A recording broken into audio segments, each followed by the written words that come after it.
کسی نے دعوت کر دی، 12:30 بج گئے،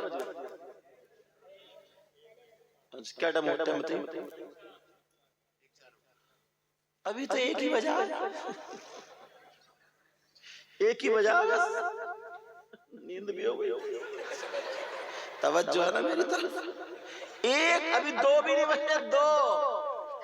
چلو تھوڑا سا اور بولو، سننا چاہ رہے ہو؟ ہاتھ اٹھوا لوں؟ اچھا دیکھو بھائی، دیکھو اللہ آپ کو سلامت رکھے۔ ایک شخص ایسے تھے بغداد میں، تم لوگ بڑی کام کی بات بتا رہے ہو، بڑی کام کی، یہ جن کے بچے ہیں نا، یا ہم جن کے بچے ہیں، جن کے بچے ہوتے ہیں، ان کو راضی کرنے کا ایک طریقہ میں بتاؤں۔ کسی کی گود میں بچہ ہو، تم اس سے پیار کرنے لگو، کھیلنے لگو، محبت سے بولنے لگو، تو اس کے ماں باپ خود بخود راضی ہو جاتے نہیں ہو جاتے؟ بولے ہو جاتے نہیں؟ وہ اچھا لگنے لگتا نہیں لگتا؟ راستے میں نا بہت سارے بچے تھے، صحابہ بھی تھے، نبی نے ایک بچے کو اٹھایا، بڑا پیار کیا، بڑا پیار کیا۔ صحابہ پوچھ لیا کرتے تھے کوئی بات، آقا بچے تو اور بھی تھے، ان کو کسی کو پیار کیوں نہیں کیا؟ بولے یہ میرے حسین کا دل بہلاتا ہے، میرے حسین کے ساتھ میں کھیلتا، اس لیے مجھے پیارا لگتا ہے۔ تو نبی کے بچوں کی محفل ہے یہ۔ کس کی محفل ہے بولو؟ اگر کسی کی اولاد نہ ہو نا، آج توجہ رکھو بیٹا، اگر اولاد نہ ہو تو اولاد مانگ لینا۔ اگر کوئی لا علاج بیماری میں پھنسا ہوا ہو تو آج نبی کے بچوں کا صدقہ مانگ لینا۔ سمجھ میں آ رہی ہے؟ اگر کسی کو کوئی بھی پریشانی ہو، مانگ کے دیکھو، انشاءاللہ مانگنے کا ڈھنگ اپنا الگ الگ ہوتا، انشاءاللہ میرا یقین ہے ضرور ملے گا۔ کیونکہ غوث پاک خود کہتے ہیں اگر میرا چاہنے والا نا مشرق میں ہو اور میں مغرب میں ہوں، اور وہاں سے اگر پکارے تو اس کی مدد کے لیے میں پہنچ جاتا ہوں۔ اس کی مدد کے لیے کیا بولو؟ میں پہنچ جاتا ہوں۔ اب سنو، بغداد میں ایک صاحب ایسے تھے جن کا بیٹا اپاہج تھا، سمجھے؟ جن کا پریشان مت، وہ آ جائیں گے، تھوڑی دیر کے لیے جا رہے ہیں، سمجھے؟ ہاں، اب بیچارے عشاء کے بعد سے بیٹھے تو، اور کھانے پینے والے آدمی ہوں تو اب کچھ نہ کچھ تو فارغ ہو کے آئیں گے، نہیں آئیں گے؟ توجہ رکھو۔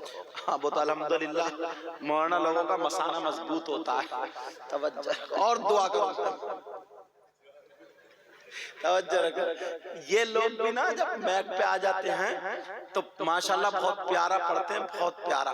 آج سوچ رہے ہوں گے یار صحیح ہے، مگر دل سے دعائیں بھی دے رہا ہوں میں ان کو، دل سے دعائیں بھی دے رہا ہوں۔ ہاں توجہ رکھو، ان کا بیٹا اپاہج تھا، ہاتھوں سے بیکار، تو ایسے سے کپ کپ آتا تھا، بڑا علاج کرایا، ٹھیک نہیں ہوا۔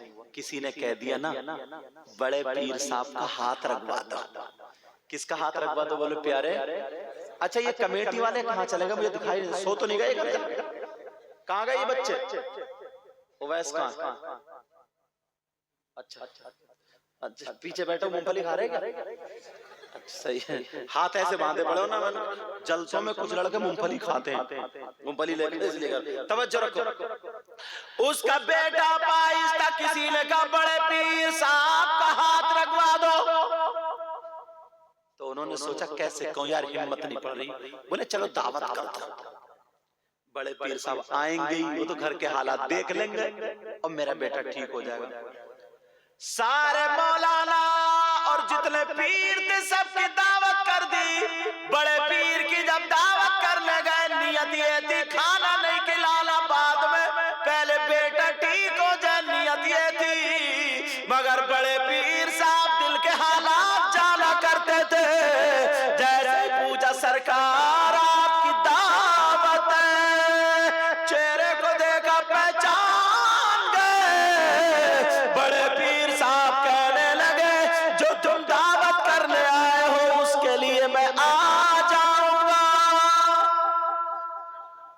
اب بڑے خوش، بچے کو صندوق میں رکھ دیا اور صندوق بند کر کے ایک طرف رکھ دیا۔ بتایا بڑے پیر سب دیکھ لیتے، سب لوگ پہنچ گئے، کھانا تیار تھا. کچھ لوگ تھوڑے بھوک کے کچے ہوتے، وہ سوچ رہے تھے یار جلدی سے بڑے پیراں کھانا شروع ہو، اب تو رکا نہیں جا رہا، قورمہ چھلک رہا. سمجھے جیسے تم بھی ولیمے میں جاتے ہو نا، بڑے مرغے کی ٹانگیں توڑتے ہو تم بھی. اور اب تو نا کھڑے ہو کے کھانا چل رہا. میرج ہال میں جو چلتا نا تو 10 طریقے کا چکن بنا ہوا ہوتا، گرین چکن، ریڈ چکن، اور کون کون سے بولو تم لوگ زیادہ جانتے ہو. یہ سارے چکن، وائٹ چکن سمجھے، اور چنگیزی اور افغانی اور کون کون سے کالی مرچ، یہ سب لگے ہوئے. ادھر دال لگی پڑی ہے، ادھر سوٹ بتاشے، یہ ساری چیزیں. تو نیت تو خراب پہلے سے ہی ہے. اس نے چنگیزی کو دیکھا، بھر لی پلیٹ، ایک منہ مارا، ادھر نظر پڑ گئی وہ پلیٹ، ادھر سرکار دی وہ والا لے لیا، ادھر سرکار دی وہ والا لے لیا. ایک آدمی 10 آدمیوں کا کھانا خراب کرتا ہے. بولو کرتا نہیں کرتا؟ تو یہ فضول خرچی، یہ کیا ہے بولو؟ فضول خرچی. ایسا کام مت کرنا. اچھا اس کا دھیان رکھنا. اب سنو، بڑے پیر صاحب کے انتظار میں تھے. بڑے پیر صاحب نے اپنے بیٹے کو ساتھ میں لے لیا. بیٹا چلو دعوت میں. جی ابا جان. اور ایک خادم کو، جس خادم کا نام شاگرد بھی ہے، خلیفہ بھی ہے، جن کا نام علی بن حیاتی. کالی چلو چلو. اب گئے تینوں، سب لوگ کھڑے ہو گئے، دسترخوان لگا تھا. کسی کے پیٹ میں چوہے کود رہے سے چلو یار اب تو ٹھیک ہے، جلدی ہو گیا کام. اب بڑے پیر صاحب پہنچے، دسترخوان پہ بیٹھے، سب لوگ بیٹھے ہیں. اب بڑے پیر صاحب شروع نہیں کرتے، اور جب تک بڑے پیر صاحب شروع نہ کریں تو کسی کی ہمت کیا، کوئی نہیں کر سکتا. اب کچھ لوگ بڑے پیر کو دیکھیں، کچھ ڈونگے کو دیکھیں. پلیٹیں ادھر آدھر وہ سرکار ہے، کبھی ادھر کبھی ادھر، کیونکہ یہ تھے خدو. تو یہ ڈونگے اور پلیٹ دیکھ رہے تھے تمہاری طرح، اور بڑے پیر صاحب آنکھیں بند کر کے اس کے حالات دیکھ رہے تھے. جب آنکھیں کھولی، کہا بیٹا علی بن حیاتی. کہا جی حضور. دیکھو پیچھے کونے میں ایک صندوق رکھا، وہ اٹھا کے لاؤ. اب سارے بولے یار پھر اتنی دیر لگے گی، پتہ نہیں کیا بات ہے یار، سارا کھانا ٹھنڈا ہو رہا. کچھ لوگ گرمی میں مرے جا رہے ہیں، کہہ رہے پنکھا بند کر دو کھانا ٹھنڈا نہ ہو جائے. کھانے کی بڑی فکر ہے، خود گرم ہوا پڑا. اب ہوا یہ کہا بیٹا لا اٹھا کے صندوق اٹھا کے لگا، یہاں رکھو. اپنے بیٹے سے کہا عبدالرزاق صندوق اٹھاؤ، صندوق کو کھولو. اور جیسے ہی صندوق کو کھولا تو صندوق کے اندر اس کا پائپ بیٹا تھا، جس سے بولا نہیں جاتا تھا، چلا نہیں جاتا تھا، پیدائشی اپاہج تھا. بڑے پیر اٹھے اور صندوق کے پاس گئے، اس بچے کے سر پہ ہاتھ رکھا، بال پکڑے، کہا اٹھ جا، اللہ کے حکم سے اللہ تجھے شفا عطا فرمائے گا. اللہ شافی اللہ کافی. جب اتنا کہا، سر پہ ہاتھ رکھا، بچہ اٹھ کے بیٹھ جاتا ہے. جیسے بچہ اٹھ کے بیٹھا، صندوق سے نکلا، چلنے لگا. سارے لوگ خوش ہو گئے، گھر والے خوش ہو گئے، جتنے کھانے والے تھے کھانے پہ بیٹھ گئے. مگر بڑے پیر صاحب کھانے پہ نہیں بیٹھے. بیٹے سے کہا بیٹا چلو، علی بن حیاتی چلو. وہ قدموں پہ گر گیا. گھر والا کہنے لگا سرکار میں نے کھانے کی دعوت کی تھی، کھانا کھا لیجئے. بڑے پیر بولے غلط ہے، غلط، تو نے کھانے کی دعوت نہیں کی تھی، بہانہ دعوت کا تھا. جب تو میرے یہاں آیا تھا تیری نیت یہ تھی بڑے پیر میرے بیٹے کو ٹھیک کر دے، ٹھیک کرانا تھی، اس کی دعوت دی تھی. میں نے اس دعوت کو قبول کر دیا تھا. جب کھانے کی دعوت کرے گا تو کھانا کھانے. سبحان اللہ سبحان اللہ. بڑے پیر دل کے حالات جانتے، ان کے تم مہمان ہو، محفل میں بیٹھے ہو. پیارو میں دیکھوں یا نہ دیکھوں، مگر غوث پاک ضرور دیکھ رہے. مجھے پتا چلے یا نہ چلے مگر بڑے پیر صاحب کو ضرور پتا چل رہا ہے۔ تم نے سنا ہی ہوگا 12 سال کی ڈوبی ہوئی کشتی بڑے پیر نے نکال دی تھی، کتنی کرامتیں۔ ایک صاحب بڑے پیر کی نا کرامت دیکھنے آئے، بڑا نام سنا، سرکار میں آپ کے ساتھ میں رہا، ٹھیک ہے۔ مسجد میں گئے نماز پڑھنے، وہ ساتھ میں، تو بڑے پیر کے لیے کوئی کھڑا ہی نہیں ہوا، بڑے پیر سے کسی نے مصافحہ ہی نہیں کیا، بڑے پیر کی طرف کسی نے توجہ، ان کے دل میں خیال لگا، ارے یار میں نے تو ان کا بڑا نام سنا تھا، ان سے تو کسی نے ہاتھ بھی نہیں چومے، ان کا تو کسی نے مصافحہ بھی نہیں کیا۔ دل ہی دل میں کہا یہ کیسے ولی ہے؟ بڑے پیر نے توجہ ڈالی، جیسے سارے لوگ اٹھے اور بڑے پیر کے ہاتھوں پہ چومنے لگے، اتنے چومے، اب جب دھکا مکی شروع ہوئی ہے 2-4 اس کے اوپر گر گئے، 2-4 جب یہ چیخ رہے ہونے میں مر گیا، بڑے پیر صاحب منع کرو، یہ کیسے ہاتھ چوم رہے؟ بڑے پیر بولے چپ، خود ہی کہتا کہ یہ کیسے ولی ہے، کوئی ہاتھ تک نہیں چوم رہے، اور جب چومنے آ گیا تو منع کیوں کر رہے؟ قدموں پہ گر گیا، بولے سرکار کہیں چل جائے مگر یہاں نہیں چلے گی، کہیں چل جائے یہاں نہیں چلے گی۔ یہ بڑے پیر صاحب کون ہے بولو؟ اب میری تقریر ختم ہو رہی ہے، شاہد صاحب آ جائیں گے۔ نبی نے فرمایا 5 چیزیں عبادت میں سے نمبر 1 قلت الطعام، کم کھانا عبادت، نمبر 2 والقعود فی المسجد، مسجد میں بیٹھنا عبادت۔ یہی سے تو موڑ لیا تھا میں نے، مسجد میں بیٹھنا عبادت، اس کی فضیلت بولا تھا۔ نمبر 3 والنظر الی الکعبہ، کعبے کو دیکھنا عبادت۔ نمبر 4 والنظر الی المصحف، قرآن پاک کو دیکھنا عبادت۔ نمبر 5 والنظر الی العالم، عالم کا دیدار کرنا عبادت۔ آج کے اس جلسے سے تمہیں پیغام ملتا ہے، آپس میں میل محبت پیار سے رہو۔ پتہ نہیں یار زندگی کی، شام کو سوئیں صبح کو آنکھ کھلے یا نہ کھلے، کوئی پتہ نہیں یار ہمارا، ہم قدم بڑھائیں گھر سے نکلیں واپس پلٹ کے آئے یا نہ آئے، دل میں میل، حسد، کینہ، بغاوت، یہ ساری چیزیں اگر ذہن میں رکھیں گے، ایک دوسرے سے جلتے، میری طرف توجہ رکھو، ایک دوسرے سے جلیں، حسد کریں، یہ تمام باتیں کریں، کسی کا کچھ بگاڑ سکتے ہو؟ اپنے ہی بگاڑ لو یار، چند دن ہے، تھوڑے سے دن ہے، ہنسی خوشی پیار محبت سے رہ لو۔ سمجھ میں آگئی؟ ایک دوسرے کی مخالفت نہیں، برائی نہیں، لان تان نہیں، آج کے بعد پکے سچے عاشق رسول بنو، پکے سچے مسلمان بنو۔ سمجھ میں آ رہی بات؟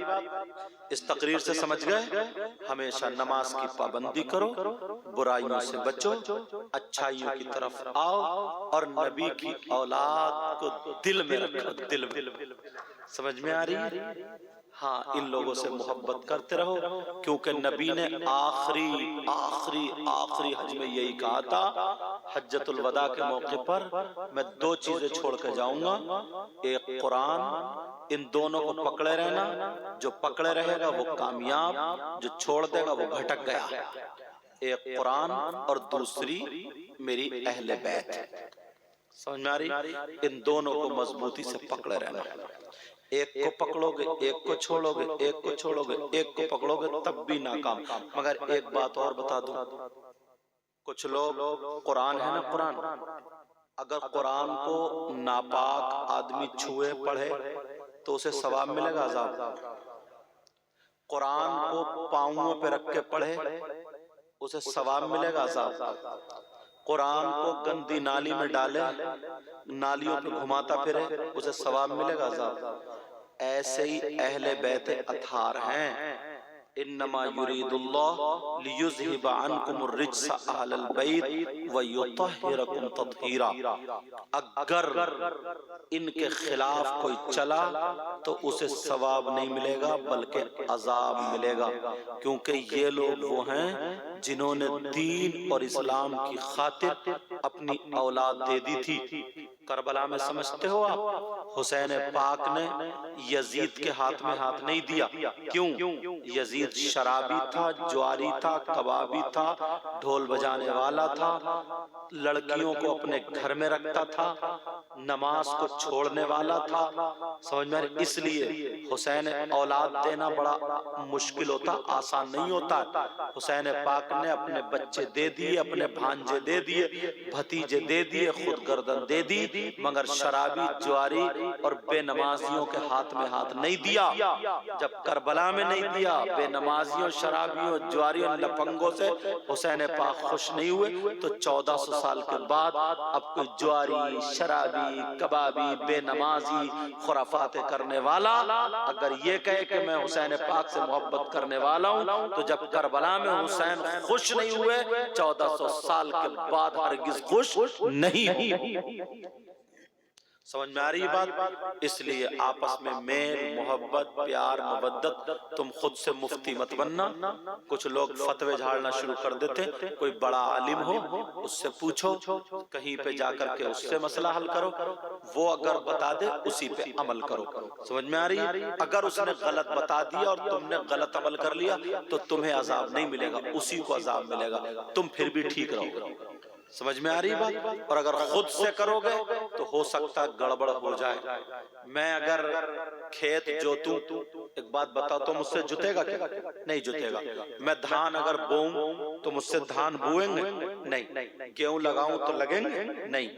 اگر مجھ سے کوئی پھاوڑا چلوائے آدھا گھنٹہ تو میں 5 منٹ میں گر جاؤں گا. پھاوڑا نہیں چلے گا. کوئی 10 کلومیٹر پیدل چلوا لے تو مجھ سے چلا جائے گا؟ نہیں. اور تم آدھا گھنٹہ نہیں 2 گھنٹے پھاوڑا چلا لو گے، تم 3 گھنٹے کھیت جوت لو گے، دھان لگا لو گے، وہ سب کر لو گے، اور تم سے 10 منٹ تقریر کراؤں تو کر لو گے؟ نہیں کر پاؤ گے. میں 2 گھنٹے بھی کر سکتا ہوں. اللہ کے فضل و کرم سے غرور، تکبر، گھمنڈ، ریا سے بچائے. سمجھ میں آ رہی؟ کیوں؟ جو جس کا کام ہے وہ وہی کرے تو زیادہ بہتر ہے، ورنہ گڑبڑ ہو جاتی ہے. سمجھ میں آ رہی ہے؟ کوئی کسی کے پیر کو برا نہیں کہے گا اگر وہ پیر شریعت مصطفیٰ پر چلتا ہے، بعمل ہے، تو وہ ہمارے سر کا تاج ہے. کسی بھی سلسلے کا ہو، اگر وہ سلسلہ حق ہے، میں کہہ کے جا رہا ہوں، اس بات کو دھیان رکھنا، کسی بھی سلسلے کا ہو، اگر وہ سلسلہ حق ہے اور وہ پیر خود بعمل ہے، تو اس کے ہاتھ میں آج جس نے دے دیا وہ ہمارے سر کا تاج ہے. ہاں اتنا ہے کہ جس سے تم مرید ہوئے اس سے زیادہ محبت کرو، مگر ایسی محبت ہرگز مت کرنا کہ اس کی محبت میں دوسرے کے پیر کی توہین ہو. اگر دوسرے کے پیر کی توہین ہوگی تو بھی پکڑے جاؤ گے. تو یہ محبت نہیں. بولو آج کے بعد کوئی لڑائی جھگڑا خرافات ہوگی؟ نہیں ہوگی. میرا نمبر موبائل پہ چلتے ہیں، اگر ضرورت پڑے مسئلہ پوچھنے کی یا کچھ پوچھنے کی تو مجھ سے بھی پوچھ سکتے ہو. سمجھ میں آ رہی ہے؟ جتنا مجھ سے ہو سکے گا بتاؤں گا انشاءاللہ. اللہ تعالیٰ مجھے بھی عمل کی توفیق عطا فرمائے، آپ کو بھی. اے اللہ ان بچوں نے بڑی محبت سے اور ان کا ساتھ ان گاؤں والوں نے بڑی محبت سے دیا. مولا تعالیٰ اپنے حبیب کے صدقے میں سب کو قبول فرما لے. ان کو اتنا دے میرے مولا. حضرت مولا علی اور تمام اہل بیت کا صدقہ عطا فرما دے، تمام صحابہ کا صدقہ عطا فرما دے. مولا پروردگار عالم اے اللہ اس گاؤں میں بہاریں عطا فرما دے. کسی بہن پہ بچے نہ ہو تو نبی کے بچوں کے صدقے میں انہیں بچے دے دے. اے اللہ کوئی سی کا کاروبار اچھا نہ چلتا ہو اس کے کاروبار کو اچھا کر دے. کوئی بیمار ہو تو اس کو شفا دے دے. گاؤں کی تمام خرافاتوں کو دور فرما دے میرے مولا. سب کے علم و عمل میں برکتیں عطا فرما دے. اب ناظم صاحب تشریف لا رہے ہیں.